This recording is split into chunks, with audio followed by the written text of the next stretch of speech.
All right. Welcome to another episode of Capital Culture. I'm your host, Christopher Wheeler, and we have a fucking great show for you today. But before we get into it, I gotta thank my new sponsors, Snow Allure Premium Vodka, the Queen of the North. And I'm gonna go into more product details about them when we get into our sponsored segment called Wheel It or Deal It. So we're gonna jump into that very soon.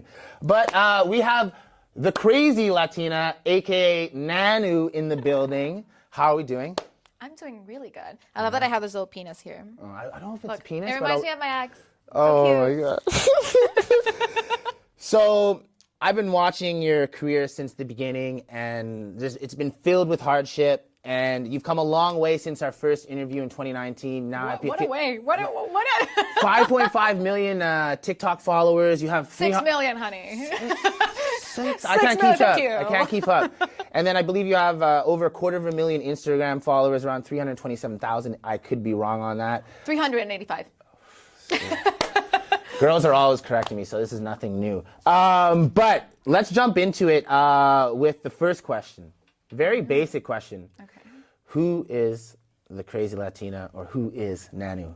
A bad bitch. Are we just gonna leave it at that, or? She is my hero. She's everything I ever dreamed of being, and now I've become. We were talking before this about quarantine and everything, and she is. I feel like we were talking off camera, and you were saying like it's a persona that you've perfected and created. Do you want to speak a bit about? I think that I became like. Now it's me, you know? I feel like as an artist, you go through a point where you have the idea of who you want to be, and then you have to become. And to me, it was a journey of just finding myself and really realizing like my potential and who I was. And that's the crazy Latina. She is a crazy artist. She is a crazy persona. She's a crazy performer, a crazy entertainer, and you know. And a bad bitch. Bad bitch. All geniuses are crazy, so. No, 100%. I'm Kanye Westing that shit. Okay. Now, let's start off with a pretty basic question here. How did you start your love for music? How did you decide that you wanted to jump into the music industry? Like, take it back to the very beginning for your fans. The very beginning. Well, I come from a childhood where I was not really given, clearly, as you can see for anyone who studies psychology, I was not really given the opportunity to express myself. So the arts was really... I remember I would go home and like lock myself in a room and just like sing, and I just had one mirror and I would like sing and dance and look at myself in the mirror, and that was the beginning of me finding my self-expression. And why wasn't it more fostered growing up? You said you kind of weren't allowed that growing up, in the sense you had to go and kind of do that on your own? It's not that I wasn't allowed, because I was lucky enough that in a point in my life I could form myself. I was doing dance lessons, singing lessons, and everything. But you know, things at home were not good. So I would always. Do you want to go into that a little, or? Oh, it's really deep. I mean, I could. Let's see. Divorced parents, and my mom was really. She was going through some shit. You know, she had a boyfriend that was a bit special, so I would lock myself up in the room and just I kind of had my little own world. What age was this around? This was 13. Before that, I lived with my grandparents because my mom couldn't take care of me. Okay. And even back then, I always was like the type of person that would like lock myself up in a room and just. So isolation is kind of your go-to when you feel uncomfortable. You thrive on isolation. I thrive. That's why this quarantine has been. I'm like a caterpillar who came into full. Are you blossom. A butterfly? Or are you still I'm a butterfly now. I'm a butterfly now. Okay, fair enough. Now I want to kind of focus a little bit more on your music. Can you speak about your writing process when you step into the studio? Because I know you're duolingual. You speak Spanish and English. So how does that kind of bleed into your writing? So I don't write in the studio too much. I usually just. So I wake up, and every single morning it's a habit of 1.5 hours of writing before grabbing the phone, before everything. It's a coffee and writing. So where did you get that mantra from? Where did you I get that habit from? Yeah, like where did you? So as soon as I started, this whole quarantine thing started, I was like, okay, how can I be one of the best goddamn artists the world has ever seen? And I'm like, discipline. If I want to be a good songwriter, I have to do this every fucking day. It's like a muscle. So I started doing it, and now it's my habit, and I realized that I'm the morning is my best time to write. So usually I have a lot of things written down and I go into the studio. I write a lot about my life and the things I've been through. I have a lot of really strong feelings. So I channel all of that into my lyrics. We can definitely see that online with your loud videos and whatnot. And we're going to get into that. As an artist, and we spoke about this off camera as well, as a female artist coming up in Toronto, what were some of the biggest obstacles you found trying to find your lane? Because I know you kind of shifted into international music lately, and we're going to get into that in depth. But just starting out, let's say, I remember when we had our first interview in 2019, from then to now, what were some of the biggest obstacles that you found finding your footing?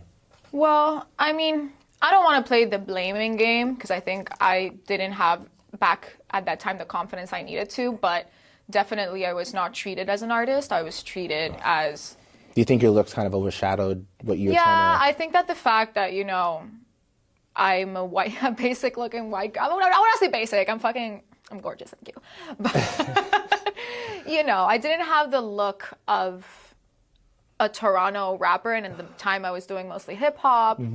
And I was just not taken seriously. And I was in a pretty dark moment in my life. So I think I was giving them enough content and enough stupidity for them to grab and post on blogs and just... Well, that's the thing. I feel like we spoke in our first interview is like some people when they see you, they might think you're just like you're a comedian. You make all of your long videos, and but I am a comedian, and that's fine. But you were getting posted first for your comical abilities, not for your music. So it was hard to kind of come back and say, no, I'm a musician. And it was a lot of exposure at the beginning for someone young, alone in a major city. And I had to find myself, because at the end of the day, it was like understanding, first off, like cleaning up my life, because I was giving them the content. I can't like victimize myself and be like, oh, poor me. Like I was fucked up and they were grabbing what they saw. But it was finding myself and understanding my artistry and who I am as a musician, and just deciding to breathe and do that and just let go of all of that. Be like, you know what? This is not me. This is not... That's why I never again contacted Toronto blogs or anything. I was like, this is not me. Now, do you think that early exposure from all the blogs hurt your career at the beginning? No, absolutely not. What about Daniela or NANU as a person? I had to go through that to be who I am today. Like, it made me gain so much... It made me find myself and really get some thick skin. Because if you come out of Toronto with all that hate, baby, like it's just like, I feel like you woke up to being posted. It kind of feels like you're being like violated in a sense, you know what I mean? Without... Oh no, I love it. I love attention. I didn't get enough attention from my parents, so you know.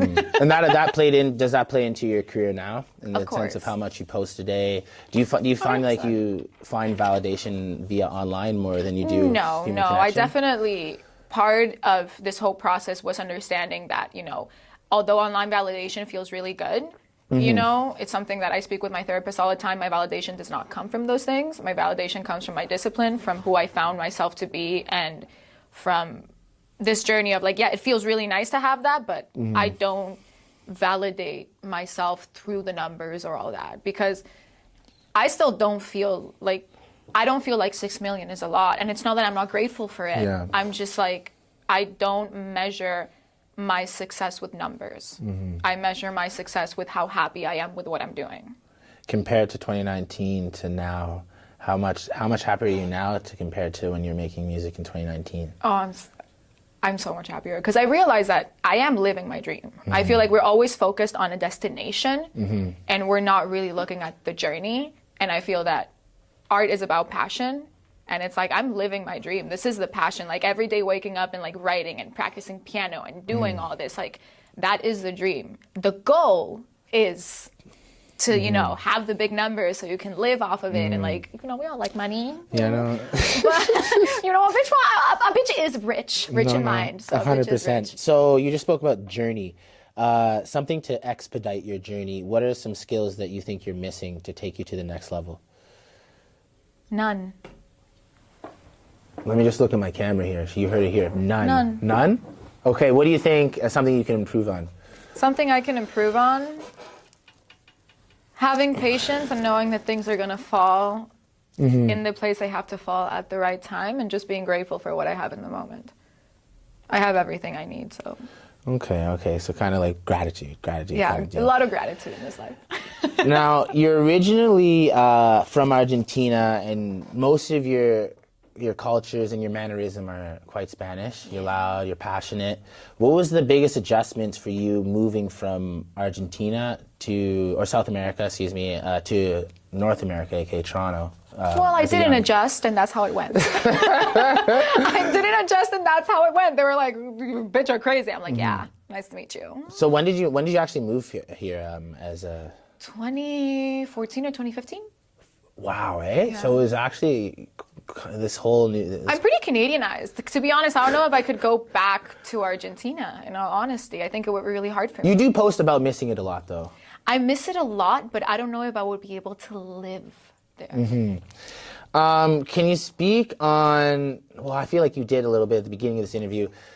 I feel like you almost stopped trying to fit in and you went left, or that's right. You went left and you went to international music, which is kind of the smartest move you did since you started. I don't even think I went to international music. I just went to myself.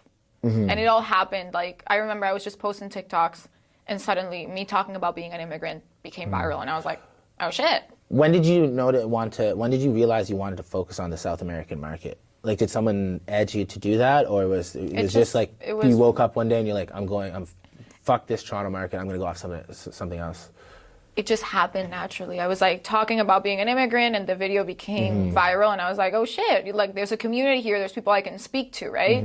Being alone in another country and getting that little bit of online support for me was like, oh my god, I can speak about this, and I started building my community. And I never really thought of, I'm gonna focus on this market. Not even till today, I'm not focusing on a certain market. So it's more organic kind of deal. Yeah, I feel like the more you just flow into it and are just yourself, the better things work out. So. Okay. All right, well, this one, we're going to kind of change up the interview a little bit. We're going to kind of do a segment called Explain the Picture. So the last few weeks, me and my team kind of scoured your Instagram, your TikTok, and kind of picked 4 moments that really stuck out to us, and then maybe you can help explain it. So I'll start with the bottom one. A little incident with, was it Bella Porsche? You want to talk about that? Bella Porsche. So she magically released a song named Inferno, which is the same name of my song. 2 months later. So when I dropped Inferno, I was like the Latin TikToker who was dropping a song, and she dropped her first song, which was Build a Bitch, on the same day. She was way bigger than me, so I'm like, okay, in terms of numbers. Okay. So 2 months later, she drops a new song, and it's Inferno. And I'm like, well, that's a similar name. And I look at the concept, and the concept is the same. And I'm like, oh, we're talking... So the song talks about, going through dark shit and assault and stuff like that. And I'm like, oh, so you're using, like, the same lens to talk about the same situation. And I'm a little bit... I can tick off really easily. And I just went off on Instagram, and I was like, you fucking bitch. I'm like, yeah, now, with the label money, you do this, you do that. I think I shouldn't have, jumped the way I did. I think I would not. I would still do it because it taught me to be less, I don't know what the word is, spiky? Yeah, or like easily agitated, if you will. Yeah, it taught me to, breathe, because later I found out that she actually, did that song months before. But at the time, did you have any contact with her in between this? I'm sure you might have. But it was amazing for marketing. Okay, my numbers went up crazily, and I was like, ooh. Okay. People think I did it on purpose, but it was real. I was actually mad. I was like, what the fuck? Okay, fair enough. Now, there's a lot of you dancing on your IG, TikTok, and whatnot, and some of it's quite sexual in nature. Where does this dancing come from, and where did you get your performance skill in that sense? I started dancing really young. I'm a classical trained ballerina. Okay. And I used to do belly dance, and now I grabbed again. Now I'm belly dancing again. Okay. So I danced for a while since I basically got to Canada, but now I'm open about it. I decided to let go of the shame, whatever, and I bring a lot of, my formation as a belly dancer on stage. People are like, oh, you're not doing pole dance. And I'm like, no. Not this time. Well, I never pole danced. I was always just, I feel like when I'm in the strip club, it's a character I play. It's another of my characters, and it's... What's your... Do you have a different name you use in the strip club? I have quite a bit of them. What's your favorite name you go by in the strip club? Come on. The actual one? Yeah. Why? So the actual one is Mila. Mila? Mila. Mila, okay. Mila's the real one, but the character I'm in is Sasha Roxana. That's the alter ego we're in at the strip club. Okay, fair enough. Now, I saw you also posted two of your very close friends. Now, I know one of them, hi Shaz. And the other one is Yulian. Can you explain how important those two relationships were for you Oh my God, during your career in the music industry? they're everything for me. Like, to be honest, I moved to Canada by myself, and they're like my family, and they're always there to. They believed in me before I believed in myself, and when I was doubting myself, they're always the ones that were like, "No, just don't doubt yourself. Keep going." Shaz has come to me to the studio to help me out, and to be honest, their support is a lot of the reason that I'm here where I am today. So they're the world for me. Okay, fair enough. Now, I actually I reread this question. We spoke off camera, so we're going to be a little gentle with this. You're mad at someone online, but I feel like you can't really talk about that situation too much. But is there any other thing that you might want to explain? I know I was going to ask you about this, but before So people don't know the story in English, so I can kind of tell it because I told it in Spanish. So when I moved to Canada, I was by myself and really naive, really innocent. I don't, I never went out to life saying, "Oh, I'm from the streets." No, but a girl that's by herself with big dreams and naive, I got eaten up by the wrong people and fell in the wrong hands, and sex trafficking, people taking advantage of me. The way I got out of it was that I fell in love with a client, and the client was a hacker. So when he hacked, So that's how you got all the followers. no, but wait, because then he fucking he stole my identity. He ended up like setting me up. Who would want to be you? Just kidding.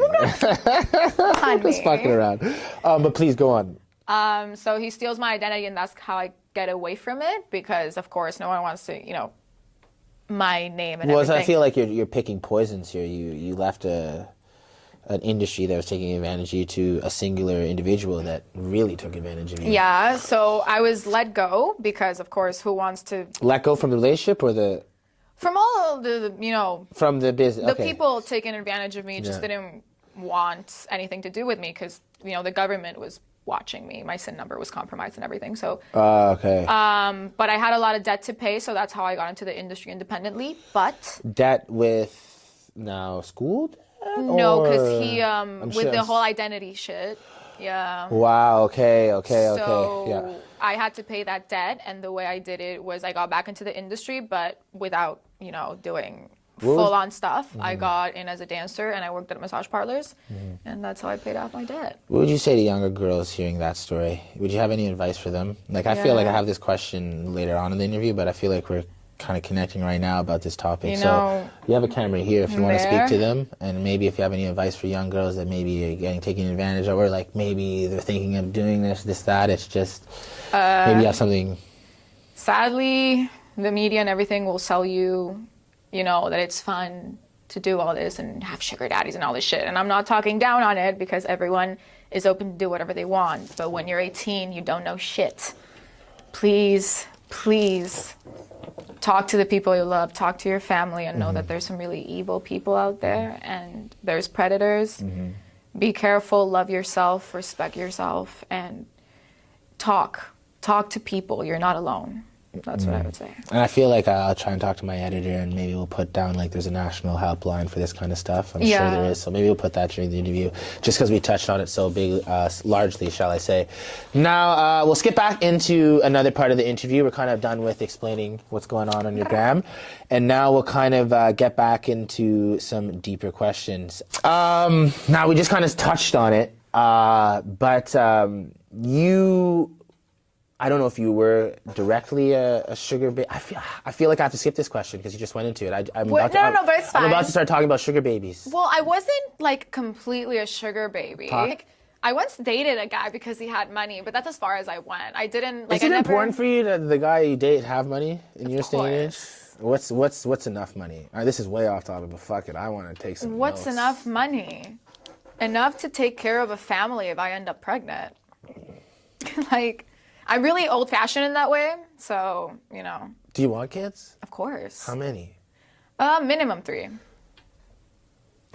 From the same person? Yeah. Okay, I just want to maybe... Honey, there's a reason I always go for Jewish guys. Like, Yo! Oh, no, I can't say it, but you put me onto a good trick about that. Yeah. Okay, let me bring it back in here. Okay. This is a pretty straightforward one, because I feel like we already covered it. You switched lanes in terms of... we'll say genres. You went from trying to be a Toronto rapper, Ting, and then you're in... I'm still rapping. I know, but you're international. You've kind of drifted away from how you started, shall we say. Well, yeah, I'm not really catering to Toronto. Do you feel rejected by the Toronto music community? 100%. I share a little bit in that, so you know what I mean? But I think everyone is. I think that Toronto is like that, and I'm thankful of coming out of Toronto because in a way, like, the thick skin I have, like, no one ever wanted to fuck with me. And you said thick skin, but this next question I'm staring at right now is, do these comments bother you? I feel like online comments do not bother anymore. You. We were friends back in the day. I feel like we chatted about like some... Exactly. So when we hung out, it was premature. You were just getting into it kind of deal. I just think that in order for comments to not get to you, you have to really, really know who you are. And back then I didn't. So it was really hard. I'm naturally a really sensitive person. But nowadays I'm really sure of myself. So it's just like, if you have to go online and throw shit at other people, it says more about you than it says about me. Okay, fair enough. Now, this is kind of like the toughest question I have, and it's kind of a 3-parter. You kind of spoke about it about 5-10 minutes ago in the sense of getting taken advantage of, but I kind of want to talk about what you're doing now to kind of aid your career that's kind of still in the same genre of stuff. I would say it's really different. Okay, so maybe I'm wrong. The question is framed as what are you most ashamed of, but I feel like you've kind of owned it in the last year. I'm shameless. I'm fucking shameless. I'm telling you on camera that I was a hooker. I don't give a fuck. So yeah, let's just jump into it. You go up north once a month. Talk about that. Yeah, so I dance in a really special place. I shall not say the name. Okay. Yeah. And it's a place that it's like a family to me. It's not a regular strip club. It's not a regular strip club. I'm permitted to be a performer there, to put the shows I want, to have complete creative control of what I do on stage, and Are you naked? Sorry, I'm just asking. I can get naked or not. I never get fully naked. Like, I've done it a couple of times, but usually I just like... Sometimes I'll go on stage and I'll do a burlesque show. Sometimes I'll go on stage and I'll do a musical. Sometimes I'll go on stage and I'll go full stripper and take my clothes off. However I'm feeling, I do the show. And most importantly of this place is that they respect us so much, and even the clients that go there. You feel safe. It's a safe atmosphere, which is not too common in this industry, correct? It's really old school. Like, guys don't touch you. It's just an old school kind of place where the place is even run in a way where like they care about the girls, which is something that you don't hear regularly. Usually they work for the clients. Here, like, even the people who go into the bar, they care about the girls. They know our names. They are always asking how we are. So it's a different world. Okay, fair enough. Okay, I know you also do. So let me just let's circle back, as they say in corporate. This helps fund your artistry in a sense, does it? Like, how do you pay for that lifestyle? It's a little extra. At this point, I'm going because I truly love going there. Like, right now, I'm good online with what I'm doing, but I like going there because it's a family to me. Okay, but so you aid it so you can focus on your music kind of deal. Because I know you also, we're going to get into it, you do OnlyFans. To me, though, everything is part of my formation as an artist. Like, when I go up north, I really do put on shows in a way where I had people who are like, you're projecting, like, you're in a stadium. And I'm like, yeah. Like, I know that there's a pole, but I'm a fucking star, bitch. Yeah. I give on full-on shows, and to me, it's like, if I can do this with my titties out, imagine the confidence of me doing that with clothes on. So it's like I practice. I use that stage to practice. Do you feel more confident? Well, like, a psychologist might say you might feel more confident naked than you do with clothes on. I'm confident always. Like, if I'm confident naked, you know what I mean? Like, the reason I still go too is to train myself. Like, that's a stage I use to train as a performer. Okay, fair enough. That makes sense. Now, the one more thing here, you Twitch too. Yes. So how does Twitch help? So, artists at home, Twitch, OnlyFans, Everything. a Just job. conquer everything. You know what I mean? You got to really be grinding. So what do you do on Twitch, and how does that help your career? I love Twitch because I can talk. I don't even want to call them my fans. To me, they're like my friends. I may sound like a crazy person saying this, but I love going on Twitch and just talking to them, and I feel like I'm with my culture, and I tell them about my life, and it's like talking to a whole bunch of friends. Okay. So okay. I'm trying to. So like, let me just play devil's advocate. And like I hear that it could be a bunch of old creepy men trying to just listen to you talk. People. I actually sometimes feel bad because I know that one of the girls, her name is Gisha, and she's always there. She's one of my moderators, and she's 14. And sometimes I'm just like, my Twitch is 18 plus. So yeah, what kind of content do you talk on there? I just talk about my life. We just talk about like different topics. We talk about music. We just chill. It's like it's a big room where we just chill and talk. Okay. So we're speaking a little bit about your OnlyFans and how you kind of express yourself through that. Do you want to go into that a little bit more? And then I have one more follow-up that has to do with a certain someone that I think you want to talk to about. So I'll let you finish that with the OnlyFans and I'll follow up. The OnlyFans, it's funny because people sometimes are like, you're doing OnlyFans, but I thought to myself, I'm like, why not get really creative with it and just use it as an entertainment platform? And yeah, maybe like there's a titty here and there, but it's just tits. Like people have to there's a stick up people's asses. I'm like, it's just a pair of tits. Well, if you're on no Patreon right now, then maybe we might have a different avenue here for this. But okay. So you're using it to improve your performing kind of deal. Yeah, also, like I will play piano and do covers with my tits out, or I will maybe sing want and some rap. B-roll here. While you say this. B-roll, or I will rap with my tits out. It's. Do you think that helps you garner attention though? Like, let's look at an ultra feminist person. Yes, I am. You're not letting your piano player. Piano skill garner the attention. Your tits are garnering the attention. But that's the whole artistic point of it. It's kind of like a sarcastic kind of humor where I'm like, okay. in my way, I'm really provocative. So in a way, we know that the music industry is really sexist. So in a way, it's kind of like, okay, bitches, like, since this is a lot of times what you want, here you go. Okay. Like, here you go. I'm gonna sing with my titties out. I know I'm good. I'm going to rap with my titties out. I know I'm good. And you're going to watch me because you're a whole bunch of fucking men that are going to want to see my titties. And I'm going to be good at it. Okay, I feel like you read into my point a little there, but I'll let you skate. Now, I'm going to wrap this up with two questions before we go into the Wheel It or Deal It section of the show that's sponsored by Snow Allure Premium Vodka. So we'll end on this. What has been your biggest regret biggest regret in the industry so far up until this point? And then I'll follow back with why should people care about NANU in 2022? My biggest regret I don't have regrets because I they feel teach like you things, but if I have to say something that I'm like, I would do differently. Fucking spit it out. Back in the day, I used to party a lot and I partied in front of like some pretty established people. DJ Academics? And I would not do that ever again in my life. Like, now that I'm a sober person and everything, I'm like, I don't know why I did that. That was really unprofessional. Well, we had. Let's just talk. You had one of the biggest talk show hosts in North America in your condo. We used to run me in a NANU back in the day. Professionalism. I would not do that nowadays. I think it was really immature of my part to be fucked up and everything. So, that's an opportunity to connect with someone, and I was. Yeah. Okay. Fair enough. So why should people care about you in 2022? Because I What's care coming? About myself, and I have faith in myself. And at the end of the day, when things are done with faith, everything works.